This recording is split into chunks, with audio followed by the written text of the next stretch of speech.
हे मित्र,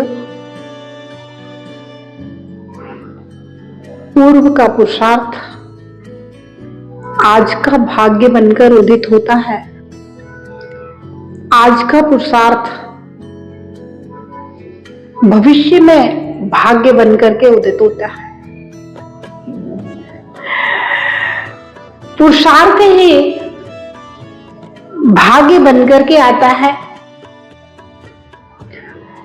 तो जो जीव इस संसार में भाग्यवान और पुरुषार्थी होते हैं, अथवा हम हमारी भाषा में ये कहें कि पिछले जन्म में भी पुरुषार्थी थे और आज भी पुरुषार्थी होते हैं, अच्छे कर्म करने वाले होते हैं, उनके लिए आपत्ति भी, विपत्ति भी संपत्ति बनकर के आती है और उनके जीवन में दुख भी सुख का पैगाम लेकर के आते हैं। ऐसे महापुरुष हुए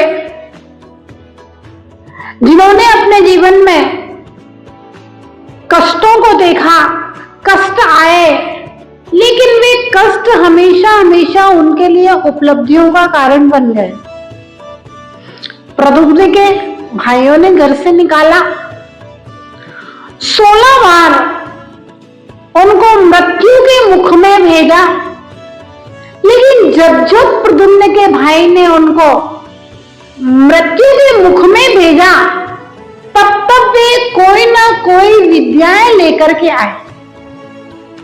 उनके भाइयों ने राक्षस की गुफा में भेज दिया। राक्षस उन्हीं का इंतजार कर रहा था और राक्षस ने उनको विद्याएं दी और निधियां दी। भाइयों ने एक पहाड़ी पर चढ़ा दिया, पहाड़ी पर से उपलब्धियां लेकर के आए। जब जब 16 लाख जो हुए, भाइयों ने 16 बार मृत्यु के मुख में भेजा और वे उपलब्धियां लेकर के आए। हम वर्तमान में देखते हैं कि कभी कोई बच्चे को दुत्कारा जाता है, फटकारा जाता है या उसका अपमान किया जाता है, तो उसके अंतरंग का गुण जागृत हो जाता है और वह इतना पुरुषार्थी निकल जाता है कि सारे बच्चों को बहुत पीछे छोड़ करके आगे बढ़ जाता है। या कुछ लोग ऐसे विकलांग होते हैं। हमारे प्रसिद्ध गायकार रविन्द्रनाथ टैगोर अंधे थे, लेकिन अंधे होने के बाद में भी उनका गायन ने उनको प्रसिद्धि प्राप्त कराई और उनका नाम भारतवर्ष में गायक कलाकारों में स्वर्ण अक्षरों में लिखा गया। और भी ऐसी प्रतिभाएं हैं। एक बच्चा जिसका एक्सीडेंट से उसके पैर टूट गए थे, लेकिन उसके बाद में उसने ट्रीटमेंट कराया। डॉक्टरों को कहना था ये कभी नहीं चल पाएगा, लेकिन उसने ऐसा प्रयास किया कि उसने पहले चलना सीखा, चलना ही नहीं सीखा, दौड़ना सीखा। सिर्फ दौड़ना ही नहीं सीखा, उसने दौड़ की बड़ी बड़ी प्रतियोगिताओं में भाग लेकर के स्वर्ण पदक प्राप्त किए। वंसल जी, जो कि कोटा में जितने भी इंस्टीट्यूट चलते हैं, कोचिंग चलती है, अगर उनके जन्मदाता कोई है तो वो वंसल जी थे। हुआ है कि एक एक्सीडेंट में उनके पैर टूट गए। जिस कंपनी में वो काम करते थे, इंजीनियर थे, 1-2 साल तक कंपनी ने उनका इलाज करवाया, खर्चा दिया।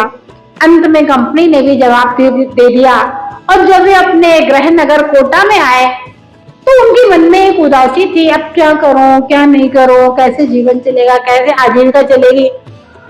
अचानक उनके मन में कोई उपाय आया कि उनने मोहल्ले के 2-3 4-5 बच्चों को पढ़ाना प्रारंभ किया और 4-5 बच्चों को जब IIT का कोचिंग का कोर्स कराया तो उसमें से 2 बच्चे सिलेक्ट हो गए। उसके बाद में और बच्चे बढ़ते गए 10-20 हजार बच्चों की कोचिंग। फिर उनको देख करके और एलन और अनेक कोचिंगें प्रारंभ हुई। तो कोटा में जो IIT की कोचिंग के, PMT की कोचिंग के जो जन्मदाता थे, प्रणेता थे, प्रारंभ करता थे, तो वे थे वंसल जी। उनके जीवन में एक उदासी का क्षण आया और ऐसे तो साधारण नौकरी कर रहे थे, लेकिन उसके बाद में जो उन्होंने ख्याति प्राप्त की, जो उन्होंने धन संपत्ति कमाई, वो अपने आप में सबके सामने उदाहरण है। तो विपत्ति भी संपत्ति बन जाती है, दुख भी सुख बन जाता है, अगर हमारा सोच अच्छा हो, हमारा प्रयास अच्छा हो, हमारा पुरुषार्थ अच्छा हो, हमारे अंदर सकारात्मकता हो। तो वो याद ना हो, सिर्फ भाग्य के भरोसे नहीं बैठना है। अगर भाग्य मेरा अच्छा नहीं भी है तब भी मुझे पुरुषार्थ करना है, और निश्चित रूप से आपका पुरुषार्थ आपकी विपत्ति को संपत्ति में बदल देगा, आपके दुख को सुख में बदल देगा।